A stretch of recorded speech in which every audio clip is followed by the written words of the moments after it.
Hola, muy buenos días. Bienvenidas a todas las personas que se están conectando a esta sesión informativa. Hoy vamos a estar hablando acerca del programa Crédito Beca de Colfuturo y su proceso, específicamente de su proceso de selección. Para ello nos acompaña Jerónimo Castro, quien es director ejecutivo de Colfuturo. Entonces, inicialmente vamos a estar hablando y vamos a estar conversando acerca de las generalidades de los criterios de selección y vamos a estar respondiendo algunas de las preguntas que ustedes nos pueden ir enviando por el chat en la caja de Q&A. Y finalmente vamos a estar hablando un poco de la metodología del proceso de selección de Colfuturo. Entonces, este es el momento para que nos envíen sus preguntas para poder resolverlas. Si tuvieran preguntas de algo diferente a lo que vamos a hablar hoy, porque recuerden que es muy específica, vamos a estar hablando del proceso de selección. Entonces, si tienen preguntas de algo diferente, como el esquema de financiación, como la condonación, pueden conectarse mañana a nuestra charla informativa del programa Crédito Beca a las 8 de la mañana. En la página web colfuturo.org van a encontrar el enlace de acceso si se conectan a las 8 o si desplazan hacia abajo encuentran la agenda con todos nuestros eventos. Entonces, inicialmente me gustaría abrir esta sesión, Jerónimo, con una pregunta y es, ¿cuáles son los perfiles de las personas que se postulan al programa Crédito Beca de Colfuturo? Gracias, Carolina, y bienvenidos a todas las personas que nos acompañan, que me decían que son como 600 personas. Muchas gracias por estar esta mañana con nosotros.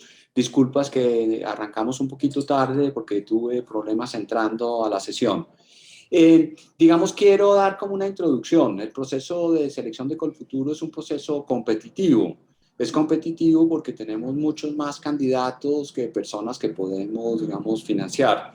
Este año esperamos seleccionar 1.300, alrededor de 1.300 personas para que hagan sus estudios de posgrado, maestrías y doctorados.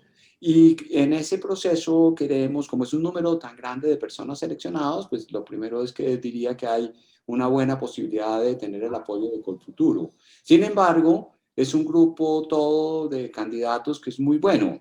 Son personas que entienden perfectamente a qué se están presentando y en ese sentido yo siempre pongo una metáfora, es un poco como correr la maratón de Boston, donde las personas que van a correr esa maratón tienen muy buenos tiempos, aun cuando son aficionados y han corrido otras maratones. Entonces, el que ustedes estén aquí en esta charla quiere decir que entienden la importancia de afinar todo lo que puedan afinar para competir mejor. El año pasado tuvimos 3.600 solicitudes, tenemos como 600 participantes, o sea, estas 600 personas con que saquen una idea para mejorar su solicitud, pues tienen ventaja sobre las personas que no están aquí ahora. Ese es como un primer punto. El segundo punto es que la selección de Colfuturo es realmente una selección anónima. No seleccionamos absolutamente a nadie por a quién conoce o quién la conoce. Queremos es tener un proceso de selección utilizando, digamos, unos factores que son numéricos, que están ponderados, que organizan a los candidatos del candidato más fuerte al candidato más débil y establecen, digamos, una línea de corte.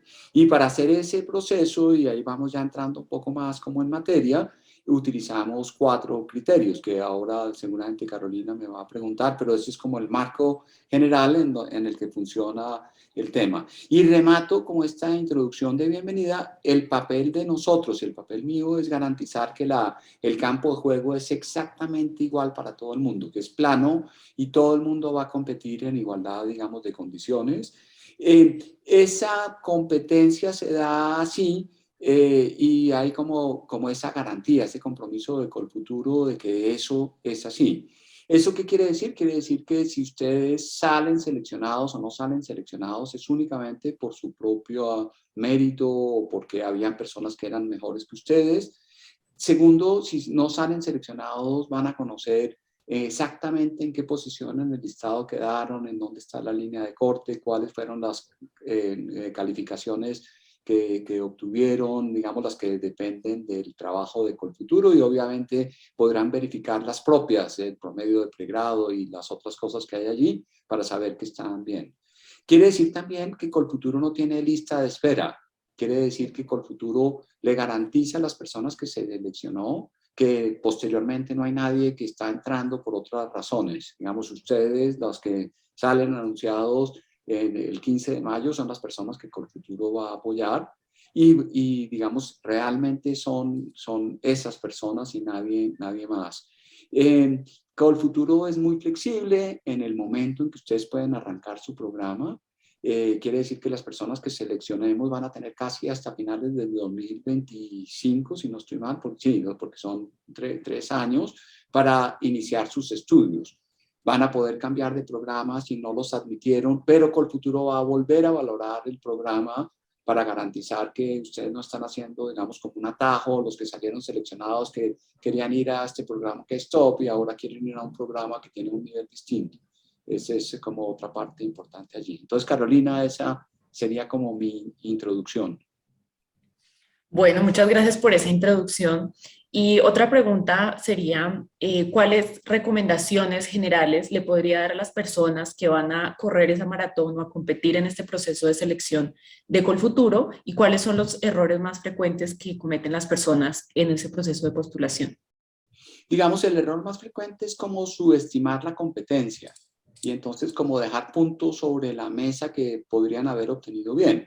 Por ejemplo, en el ensayo lo corrige un juez externo, es solo uno, y ahí hay un poquito de azar, pues porque también, digamos, a pesar de que hacemos un ejercicio con una rúbrica y unos criterios muy específicos, pues dependiendo del juez puede haber más conexión o no con un juez que con otro, y pues eso puede generar, digamos, unas valoraciones, pero claramente nosotros hemos visto que hay personas que subestiman el ensayo, no entienden bien qué es el ensayo, y que dicen, eso solo pesa el 5%, pero resulta que como no saben dónde es la línea de corte, ese puede hacer la diferencia entre quien quedó por encima de la línea de corte y por debajo.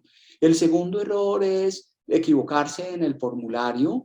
Nosotros vemos esto como un proceso como académico y si hay errores que se puedan corregir, pues los corregimos. Digamos que esa es la única razón por la que alguien que haya quedado por fuera pueda estar por encima, por ejemplo, que invirtió al digitar, porque eso lo digitan ustedes y su promedio era 4.3 y digamos nosotros revisamos, pero a veces se nos pasa y resulta que quedó 3.4. Entonces cuando algo así sucede, pues sucede también la corrección, viene después también la corrección y eso, digamos, lo podemos revisar, pero pues traten de no equivocarse porque al final es como un solo envión, es llenar una solicitud o el que está el formulario abierto durante mucho tiempo. El otro error es, digamos, hay personas que no oyen bien y digamos, que no tienen todavía carta de admisión y piensan que no se pueden presentar a Colfuturo. Sí se pueden presentar. Y hay personas que entienden eso, pero proponen un programa como de segundo nivel. Buen programa, pero un programa que no compite. Entonces, si usted no tiene carta de admisión, proponga el mejor programa posible al que razonablemente piensa que va a poder ser aceptado, porque eso define mucho como el factor de competencia. El otro error es, digamos, yo lo mencionaría así, que aceleran mucho el proceso y pudiendo tener una admisión compiten sin carta de admisión. Ya, digamos, ya dije que ustedes pueden competir sin carta de admisión, pero especialmente a partir de este año, si ustedes tienen una carta de admisión a un programa top, eso les va a dar una ventaja en el proceso, digamos, de selección. Y tal vez el otro error es como tratar de clasificarse en un área en el que el programa no corresponde.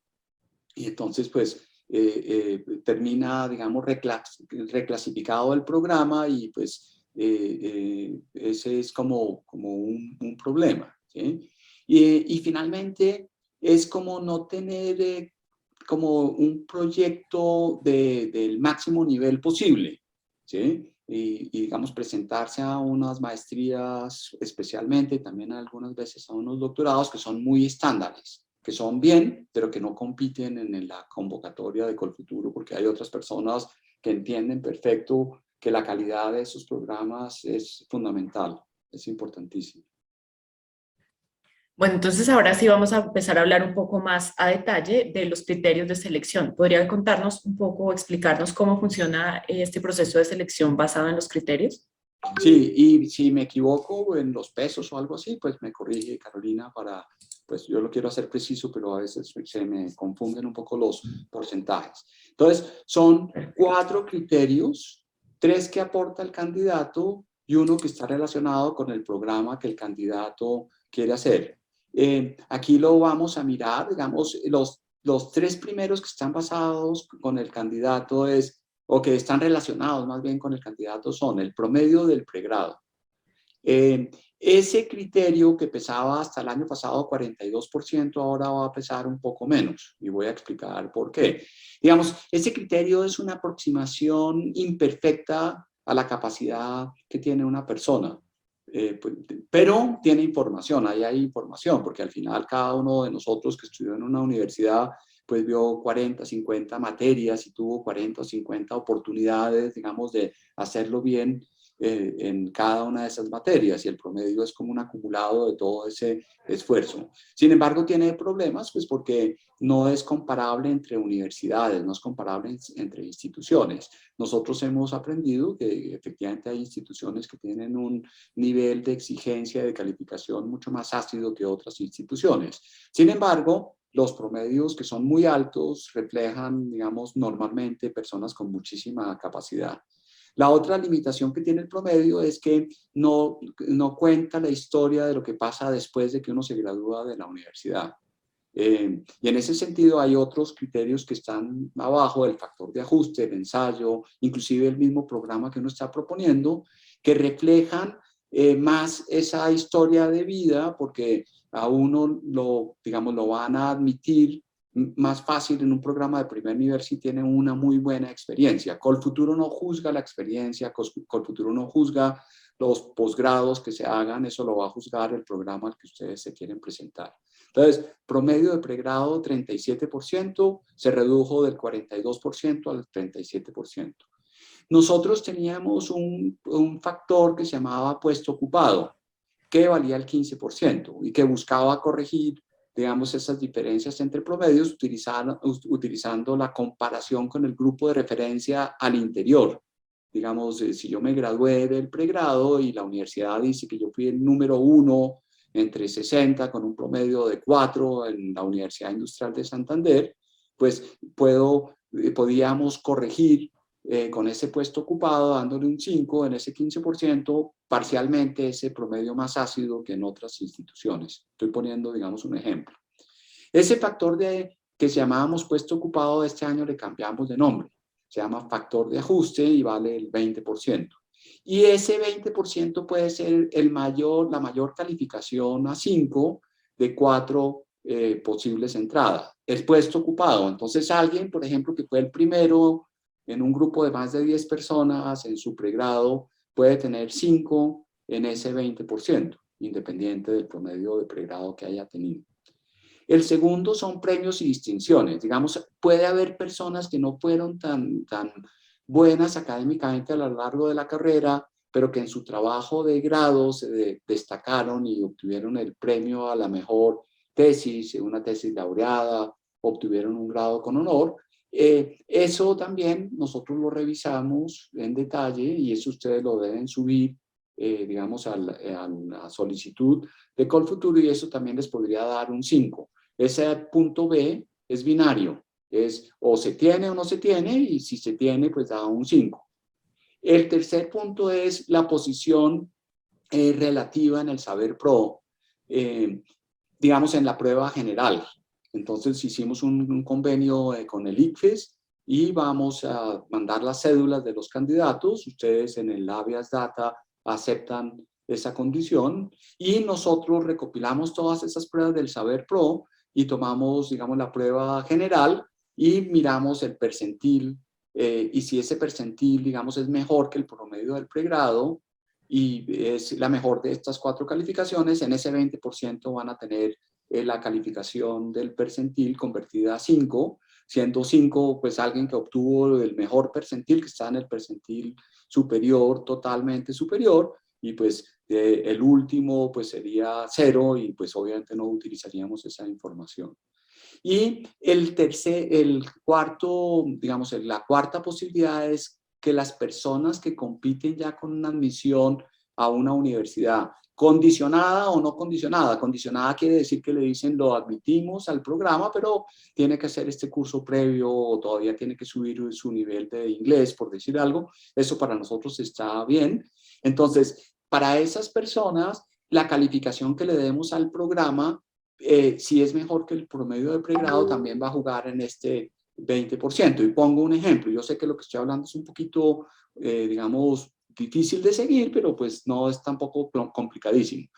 Supóngase que usted tiene un promedio de 3,9, pero que lo aceptaron en el LLM de Harvard, porque tuvo una trayectoria espectacular profesional como abogado. Y digamos, y tal vez en la universidad estuvo un poco más distraído, no tuvo una nota tan buena. Entonces, si lo aceptaron en Harvard y nosotros calificamos ese LLM en Harvard de 5, va a jugar con un 20%, con un 5, que le permite, digamos, compensar el promedio de pregrado.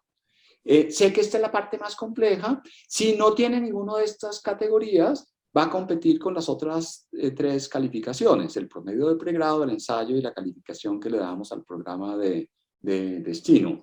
¿Cómo? Con el 100%. O sea, no es que usted compita con menos, sino que sencillamente su promedio ponderado se lo van a dar las 3 calificaciones al 100%. ¿Sí? Digamos, aritméticamente lo que se hace es que se divide por 0,8 cada una de las otras 3 calificaciones, el 37 dividido por 0,8, el 5% del ensayo dividido por 0,8 y la calificación que le damos al programa de destino dividido por 0,8, eso suma 100%. Y eso le permite a usted pues ubicarse en la lista de acuerdo a esas 3 calificaciones. El tercer factor es el ensayo, que ya lo mencioné en mi introducción. Lo califica un juez independiente, son personas que han venido ayudándonos, todos han hecho sus posgrados por fuera. El ensayo, que decimos ensayo, pero es más bien como un statement of purpose, como la manifestación del propósito de lo que se quiere hacer, más que un ensayo porque no es un documento técnico, pero en ese documento ustedes tienen la posibilidad de contar con claridad, con fuerza, con buena escritura, lo que quieren hacer, reemplaza un poco lo que sería una entrevista y eso vale el 5%.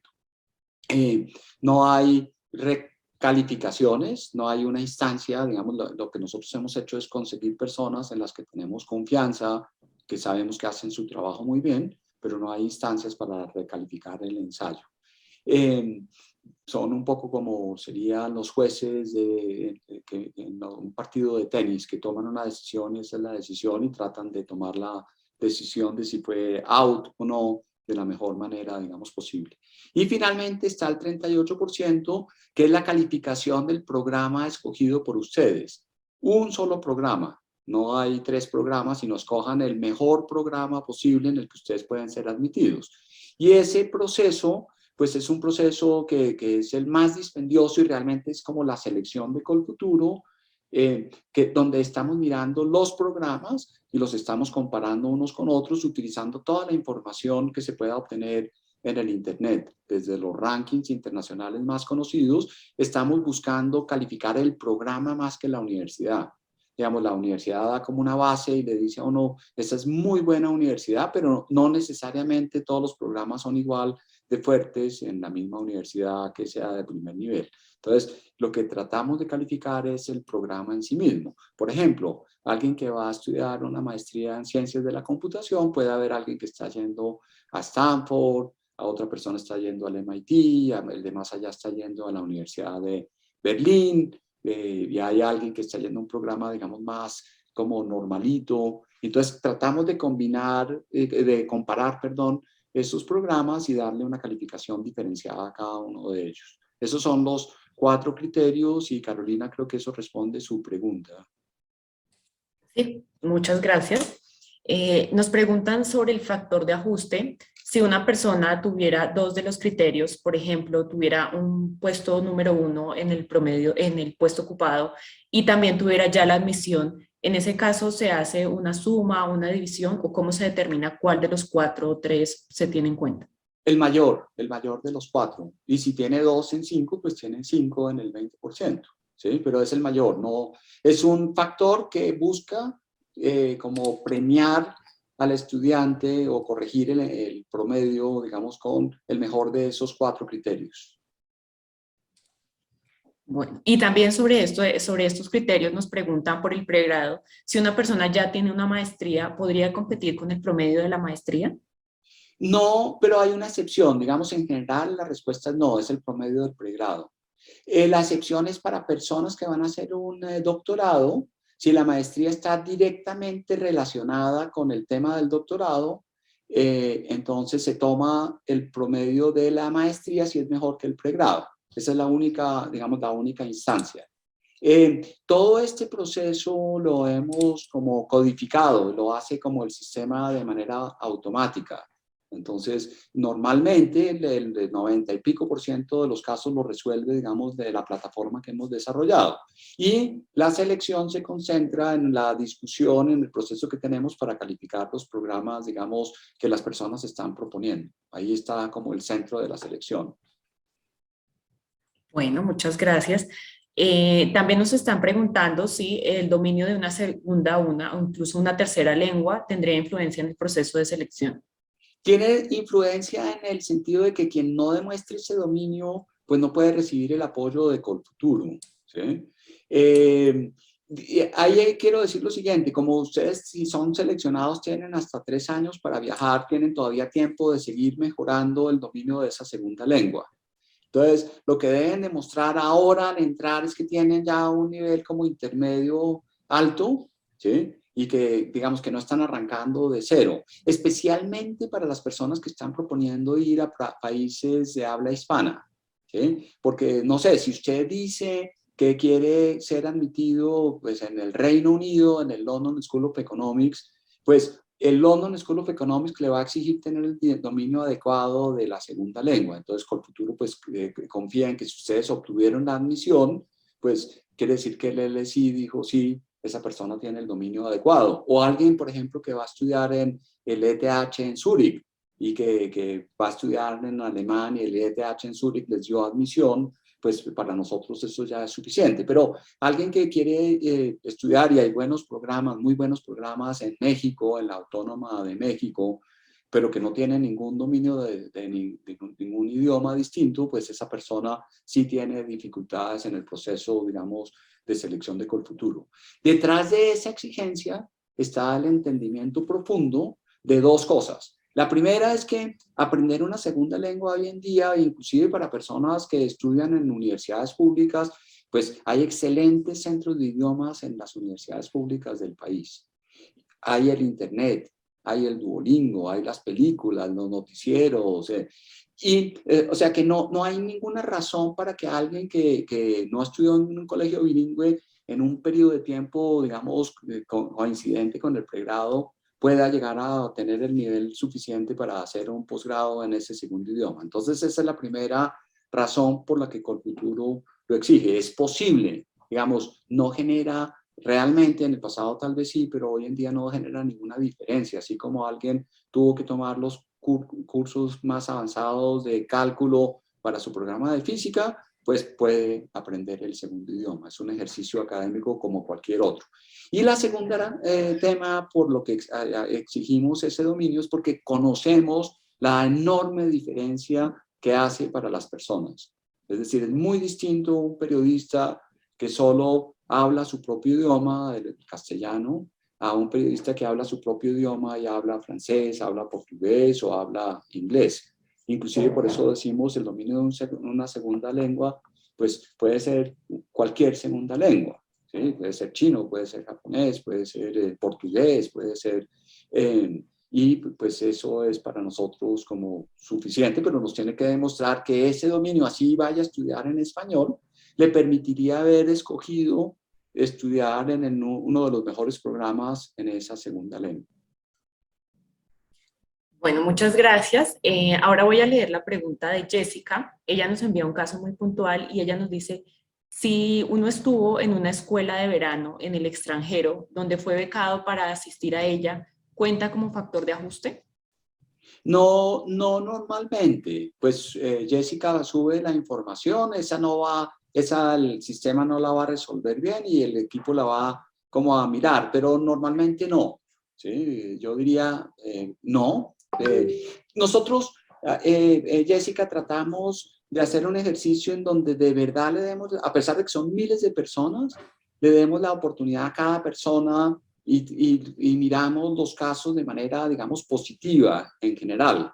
Pero me parece que un curso de verano, digamos, ser destacado en un curso de verano no refleja lo que queremos reflejar en ese 20%. Ese es un porcentaje muy grande y queremos que ese porcentaje refleje los mejores saber pro, refleje las personas que se graduaron con premios y distinciones en su tesis, o sea, refleje, digamos, realmente un contenido que nos permita corregir el promedio en universidades que son muy duras calificando.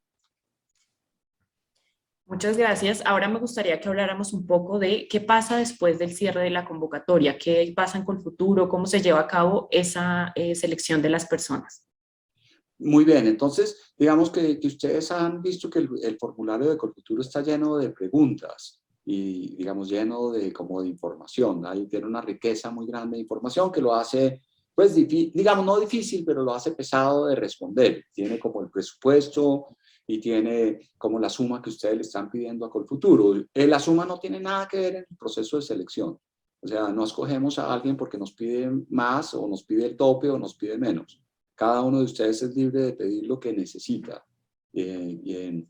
Entonces, ¿qué pasa? Digamos que el 28 de febrero se cierra la convocatoria y se bloquea completamente. Ya nadie después puede ni ingresar ni aportar ningún documento más. O sea, la solicitud se va como se fue.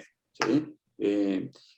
Y nosotros entramos en varios procesos, digamos, entramos en un proceso que es como de validación, hay una parte que es automática, cuando ustedes nos dan la nota, pero anexan también el certificado de notas de promedio, entonces hay una validación como automática que mira que lo que ustedes escribieron y lo que está en el, digamos, en el certificado coincide, hay unas revisiones que son también automáticas y algunas manuales de validación de, por ejemplo, lo del segundo idioma que ustedes hayan respondido a la pregunta de cuál es el dominio de un segundo idioma, aportando una información que nos permita, digamos, esa normalmente lo que buscamos es que nos permita identificar que ustedes ya están en ese nivel intermedio o alto intermedio. ¿Sí? En el pasado pues pedíamos exactamente la prueba TOEFL o el de IELTS. Hoy en día, si usted no lo ha presentado ese examen, se puede presentar, pero digamos lo que les decía antes, si usted está postulando a un programa que es en inglés, pues necesitará tener la carta de admisión definitiva si usted salió seleccionado para que Colfuturo lo apoye.